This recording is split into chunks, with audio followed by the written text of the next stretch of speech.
রঘুনাথগঞ্জের জরুর গ্রামের যুবককে খুনের অভিযোগে মৃত যুবকের কাকাতো ভাই সহ 4 জনকে গ্রেফতার করেছে পুলিশ। ধৃতদের নাম রাজা শেখ, রিপন, আসরি আলী ও চুমকি বিবি। তাদের সকলের বাড়ি রঘুনাথগঞ্জ থানার জরুর গ্রামে বলে জানা গিয়েছে। এদিন ধৃতদেরকে জঙ্গিপুর মহকুমা আদালতে তোলা হয়। ঘটনায় জড়িত স্থানীয় মহিলা চুমকি বিবিকেও গ্রেফতার করেছে পুলিশ। ত্রিকোণ প্রেমের জেরেই এই খুন কিনা তা তদন্ত করে দেখছে পুলিশ। ভাইপোকে খুনের অভিযোগে ছেলে রাজাকে গ্রেফতার করেছে পুলিশ। অভিযুক্ত রাজার বাবা তার ছেলের কঠোর শাস্তির দাবি জানিয়েছেন।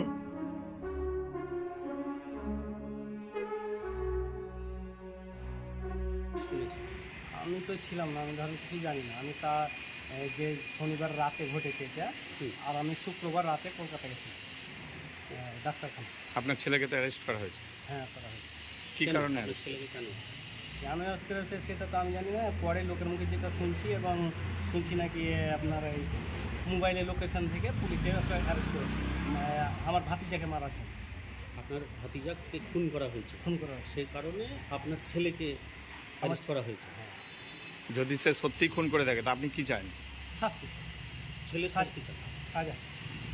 আমার ছেলে যদি খুন করে আইন অনুযায়ী যেটা হয়, আমার ভাতিজার জন্য আমি শাস্তি, যেটা ওকে রীতিমতো যে কটা জড়িত আছে সবকে যেন রীতিমতন শাস্তি সরকার দেয়, এবং যেন কোনো ঘুষ ঘাস দিয়ে যেন মানে বাঁচানোর চেষ্টা না করা হয়, যেন রীতিমতন যেন ওরা শাস্তি পায়।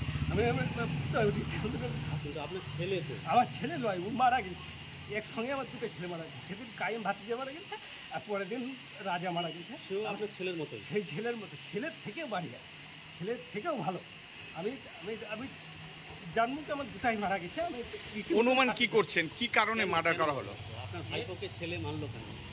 এবার অত দূরকার ভিতরের খবর, কেউ কার জুয়ান ছেলে এখন কে কি করছে না করছে। আপনার ছেলের সঙ্গে কি আপনার ভাই অবৈধ? কোনো না, ঝগড়াঝাটি, কোনো কোনো নাই, আপনাদের পারিবারিক কোনো কোনো সমস্যা? সমস্যা নাই। কোনো জায়গা জমি আমাদের সঙ্গে, আমাদের ভাইয়ের সঙ্গে আমাদের পূর্ণ সুখ আছে। লেনা দেনা সব কিছু, খাওয়া দাওয়া। এই যে আমার ভাই যেটা মারা গেল, যখন জানানো হয়নি তখন আমার বাড়িতে সব খাওন দাওন, যত আমার বাবা আমার মা মারা গেছিলো, আমার ভাইপো মারা গেছিলো, তবে সবই আমরা সবাই একসঙ্গে খাওন দাওন মিলামিশা সব সঙ্গে একসঙ্গে করি। আমাদের সঙ্গে কোনোদিন অশান্তি ঝগড়া ঝামেলা কোনো কিছু নয়।